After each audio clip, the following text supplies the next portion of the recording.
Supreme court का भयंकर action और केंद्र की सरकार चारा खाने चित। थंबनेल आपने देखा होगा, विषय भी कुछ ऐसा ही है। बहुत इंटरेस्टिंग है, पब्लिक इंटरेस्ट की एक बात है। एक आदेश है माननीय सुप्रीम कोर्ट का जो आपसे डिस्कस करना है। तो वीडियो को शुरू करने से पहले देश के सीजीआई को प्रणाम नमस्कार। सीजीआई हैं जो देश के आम जनमानस में एक न्याय की अलग जगाए हुए हैं और तमाम अदालतें जितनी भी अदालतें उनके नीचे आती हैं, यानी कि हाई कोर्ट हों, डिस्ट्रिक्ट कोर्ट हो या अदर्स कोर्ट हों, वो भी अब अनोखे फैसले देते हैं और बिल्कुल लीगल, बिल्कुल जस्टिस जिन फैसलों से मिलता है उन फैसलों को देते हैं, हिचक नहीं करते हैं। क्योंकि सीजीआई ने कहा था कि आपको बिना डरे फैसले देने चाहिए, तो फैसले भी अब ऐसे आने लगे हैं कि न्याय के प्रति लोगों में विश्वास बढ़ने लगा है। इन सबके लिए देश के सीजीआई को धन्यवाद। आप लोगों ने देखा कि ईडी जो है वो किस तरीके से काम कर रही है। कभी ईडी किसी को गिरफ्तार करके जेल भेजती है, कभी ईडी खुद रंगे हाथों रिश्वत लेते गिरफ्तार होती है, कभी ईडी के खिलाफ मुकदमा दर्ज होता है, ईडी के बड़े अधिकारियों को सम्मन देके तलब किया जाता है, कभी ईडी सम्मन देके तलब करती है। तो ये खेल भी चल रहा है। यहाँ क्या सही क्या गलत इस बारे में डिस्कस नहीं करने आए हैं, हम आपको बताने आए हैं कि क्या चल रहा है। इसके अलावा आप देख रहे हैं कि चुनाव जो है लोकसभा का 2024 का चुनाव चल रहा है और इस चुनाव में जो कुछ हो रहा है आप सबके सामने है। चुनाव आयोग जो है कभी आंकड़े जारी नहीं करता है, फिर उसको आंकड़े जारी करने पड़ते हैं। सोशल मीडिया पर एक मांग उठती है कि आंकड़े कब जारी होंगे, तो वो आंकड़े जारी होते हैं। इसके अलावा आप देखते हैं कि सूरत में जो कांग्रेस के प्रत्याशी हैं उनका पर्चा ही खारिज हो जाता है। इसके बाद इंदौर से कांग्रेस प्रत्याशी अपना पर्चा वापस ले लेते हैं, तो भाजपा यहाँ निरूढ़ रूप से जीत जाती है। तो आपने देखा कि चुनावों में क्या चल रहा है। इसके अलावा सबसे जो महत्वपूर्ण जो घटनाक्रम इस वक्त पूरे देश में चल रहा है वो है दिल्ली के मुख्यमंत्री अरविंद केजरीवाल का जो दिल्ली शराब कांड है वो घटनाक्रम। आपने देखा कि दिल्ली शराब कांड में दिल्ली के उप मुख्यमंत्री जेल में हैं। दिल्ली के मुख्यमंत्री को जेल भेजा गया, उनको इंटरिम बेल दी गई। इंटरिम बेल पर वो बाहर आए।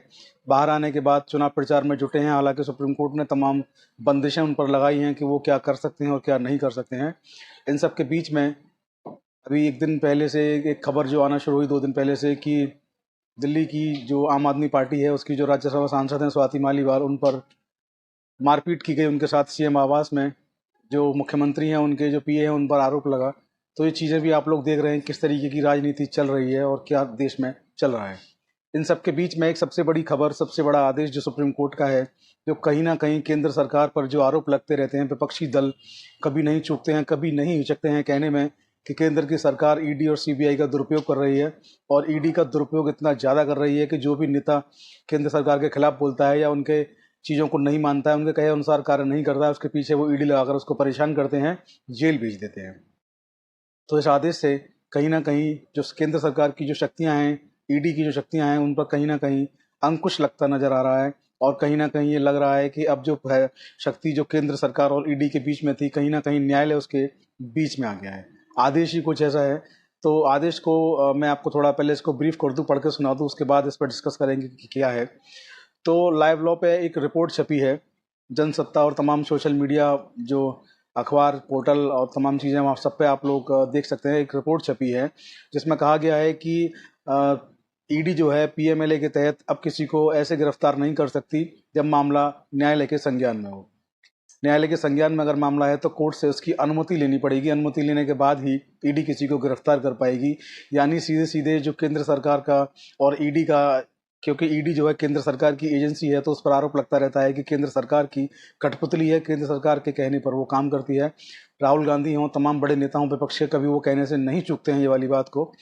तो अब ईडी और जो केंद्र की सरकार है उसके बीच में न्यायालय भी आ चुका है।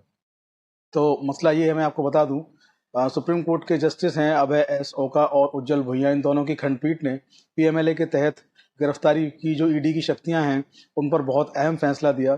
लाइव लॉ की रिपोर्ट के मुताबिक धारा 44 के तहत शिकायत के आधार पर पीएमएलए की धारा 4 का संज्ञान लेने के बाद ईडी शिकायत के आरोपी व्यक्ति को गिरफ्तार करने के लिए धारा 19 के तहत शक्तियों का प्रयोग जो है अब सीधे नहीं कर सकती है। अगर समन के बाद जो व्यक्ति है जिसको समन किया गया है, अगर वो समन के बाद पेश नहीं होता है तो ईडी उसको गिरफ्तार करने के लिए न्यायालय में, स्पेशल कोर्ट में आवेदन कर सकती है। और स्पेशल कोर्ट जो है उसको ऐसा लगेगा कि व्यक्ति की गिरफ्तारी ज़रूरी है, उससे पूछताछ होना आवश्यक है और कुछ ऐसा है जो उसने नहीं बताया है, तो न्यायालय उसकी गिरफ्तारी का आदेश जारी कर सकेगा। उसके बाद ही ईडी किसी व्यक्ति को अब गिरफ्तार कर सकेगी। तो ये आदेश जो है, इसमें ये भी कहा गया है कि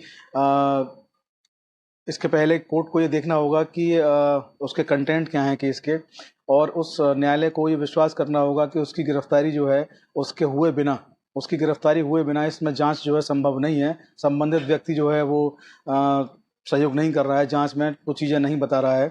तो उस ऐसी अवस्था में न्यायालय को जब पूरा भरोसा हो जाएगा तो स्पेशल कोर्ट जो है ईडी को गिरफ्तार करने का जो आदेश होता है उसको साइन करके देगी। उसके बाद ही ईडी अब किसी को गिरफ्तार कर पाएगी। तो ये जो ईडी की शक्तियां हैं, ईडी अभी तक ये हो रहा था कि ईडी किसी मामले में किसी व्यक्ति का नाम आया, उसको सम्मन दिया, सम्मन पर आदमी जो भी व्यक्ति जिसका सम्मन जिसके नाम गया उस व्यक्ति को बुलाया पूछताछ के लिए, और पूछताछ के दौरान कोई ऐसा तथ्य निकल के आया, कोई ऐसा एविडेंस निकल के आया कि ईडी को लगता है कि ये व्यक्ति आरोपी है, तो ईडी अब तक उसको सीधे गिरफ्तार कर सकती थी। उसको अलग से इन चीज़ों में कोर्ट से अनुमति लेने की, परमिशन लेने की आवश्यकता नहीं थी, क्योंकि धन शोधन अधिनियम यानी कि पीएमएलए एक्ट में इस बात का पहले से ही प्रावधान दिया गया है कि ईडी किसी व्यक्ति को गिरफ्तार कर सकती है। अलग से एक्ट है, अलग से स्पेशल एक्ट बनाया गया, इसकी सारी चीज़ें बिल्कुल अलग हैं, आईपीसी से बहुत अलग है। इसी एक्ट के मुताबिक गिरफ्तारी होती है, इसी एक्ट के मुताबिक मुकदमा चलता है, इसी एक्ट के मुताबिक सजा होती है। तो इस एक्ट में गिरफ्तारी का प्रावधान पहले से दिया गया, लेकिन विपक्षी दलों का लगातार ये आरोप रहा कि ईडी जो है वो केंद्र सरकार के इशारे पर काम कर रही है। संबंधित जो नेता हैं, विपक्षी दलों के नेता, उनको परेशान किया जाता है, चाहे वो हेमंत सोरेन हो जो उप मुख्यमंत्री हैं, अब फिलहाल जेल में हैं, चाहे वो दिल्ली के मुख्यमंत्री अरविंद केजरीवाल हों, चाहे वो राहुल गांधी हों, चाहे ममता बनर्जी हों, चाहे वो तेजस्वी यादव हों बिहार के, सभी लोगों का आरोप था कि ईडी जो है वो केंद्र सरकार के इशारे पर काम कर रही है और वो जस्टिस नहीं कर रही है, बस वो गिरफ्तार करके जेल भेजना चाहती है। और लोकसभा के चुनावों में जो केंद्र की सरकार है वो जबरन जो है चुनाव को जीतना चाहती है, इसके लिए ईडी का इस्तेमाल कर रही है। तमाम विपक्षी नेताओं के आरोप अपने सोशल मीडिया पर और तमाम जगहों पर, टीवी, अखबारों के माध्यम से आपने सुने होंगे। तो ये फैसला जो है उन लोगों को भी राहत देने वाला है कि अब कोई भी गिरफ्तारी सीधे नहीं होगी।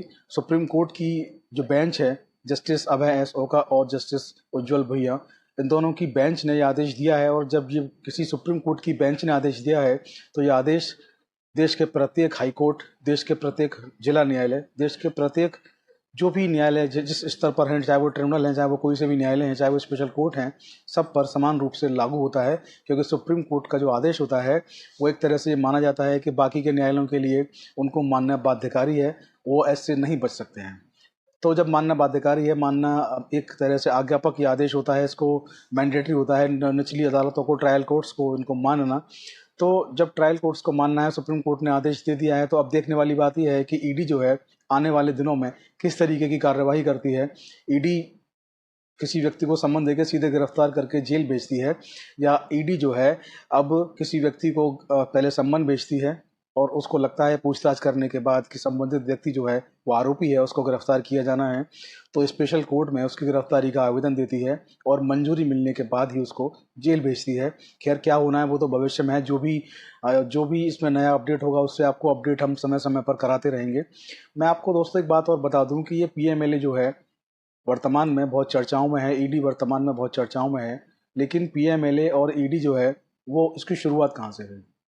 तो उसकी शुरुआत मैं आपको बता दूं, देश में जब मनमोहन सिंह की सरकार थी, उस वक्त में मनमोहन सिंह जब प्रधानमंत्री थे, कांग्रेस की सरकार थी, उस वक्त में इस कानून को बनाया गया, पास किया गया। पीएमएलए जो एक्ट है उस कानून को उस वक्त में बनाया गया, उसको तमाम पावर्स उस वक्त में दी गई। और बाद में जो पी चिदम्बरम है, तब उन्होंने उस कानून को और सख्त किया। और इसमें सबसे पहले जो व्यक्ति गिरफ्तार हुए वो झारखंड के पूर्व सीएम मधु कोड़ा सबसे पहले इसके आरोपी बने, सबसे पहले उनको गिरफ्तार किया गया। तो ईडी और ये पीएमएलए यानी धन शोधन अधिनियम कोई नया नहीं, मोदी या भाजपा सरकार इसको लेकर नहीं आई है, इसको कांग्रेस की सरकार ही लेकर आई थी। कांग्रेस के प्रधानमंत्री मनमोहन सिंह ने ही इनको लागू किया था, इस कानून को। तो आज के वीडियो में इतना ही। आप लोग बने रहें चौधरी लीगल एसोसिएट पर, हमें सब्सक्राइब करना ना भूलें, वीडियो को शेयर करना ना भूलें। जय हिंद, जय भारत, नमस्कार।